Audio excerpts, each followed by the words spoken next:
बृहस्पतिवार व्रत की कहानी लेकर आए हैं।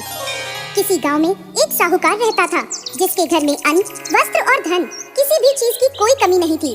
और वह साहूकार बहुत ही दयालु हृदय का था, परंतु उसकी स्त्री बड़ी ही कृपण थी, किसी भिक्षा नहीं देती थी, सारे दिन बस अपने घर। किसी गांव में एक साहूकार रहता था जिसके घर में अन्न, वस्त्र और धन किसी भी चीज की कोई कमी नहीं थी।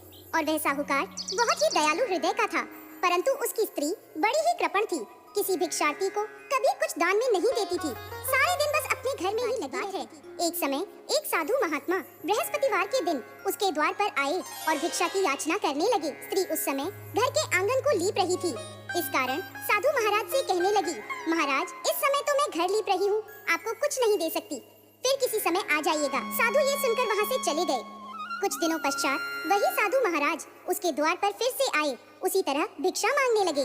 साहूकारनी उस समय अपने बच्चे को खाना खिला रही थी, कहने लगी, महाराज मैं क्या करूं, मुझे फुर्सत ही नहीं है, इसलिए आपको। साधु महाराज फिर से उसके द्वार से खाली हाथ ही लौट गए। तीसरी बार जब महात्मा उसके द्वार पर आए तो उसने उन्हें उसी तरह से टालना चाहा, कहने लगी, महाराज मैं क्या करूं, मुझे समय ही नहीं मिलता, इसलिए आपको भिक्षा नहीं दे सकती। परंतु महात्मा जी कहने लगे कि यदि तुमको हर समय का अवकाश दोगी। साहूकारनी कहने लगी, हाँ महाराज, यदि ऐसा हो जाए तो आपकी बड़ी कृपा होगी। साधु महात्मा जी कहने लगे, अच्छा मैं एक उपाय बताता हूँ, तुम बृहस्पतिवार को दिन चढ़ने पर उठो और सारा घर एक कोने में जमा करके रख दो, घर का चौका इत्यादि मत लगाओ, घर वालों से कह दो कि हजामत अवश्य बनवाएं, रसोई बनाकर चूल्हे के पीछे खाना रख दो, सामने नहीं, फिर स्नान आदि करके सायकाल को अंधेरा होने के बाद दीपक जलाओ तथा बृहस्पतिवार को पीले वस्त्र मत धारण करो, ना पीले रंग की चीज का भोजन ग्रहण करो। यदि ऐसा करोगी तो तुमको घर का कोई काम नहीं करना पड़ेगा, तुम्हें अवकाश ही अवकाश हो जाएगा।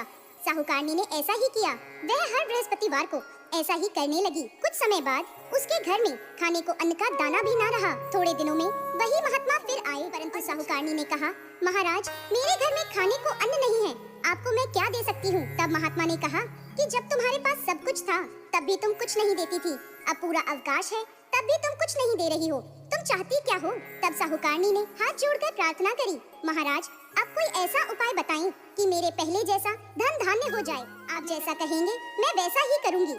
तब महात्मा जी ने कहा, बृहस्पतिवार को प्रातः काल उठकर स्नान आदि से निवृत्त होकर घर को गाय के गोबर से लीपो तथा घर के पुरुष हजामत ना बनवाएं, भूखों को अन्न जल देती रहा करो, ठीक सायकाल दीपक जलाया तो तुम्हारी सभी मनोकामनाएं भगवान बृहस्पति पूरी करेंगे। साहूकारनी ने ऐसा ही किया और उसके घर में धन धान्य वैसा ही हो गया जैसा पहले था।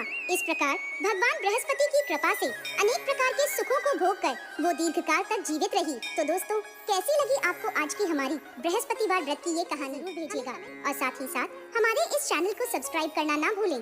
जय श्री हरि विष्णु।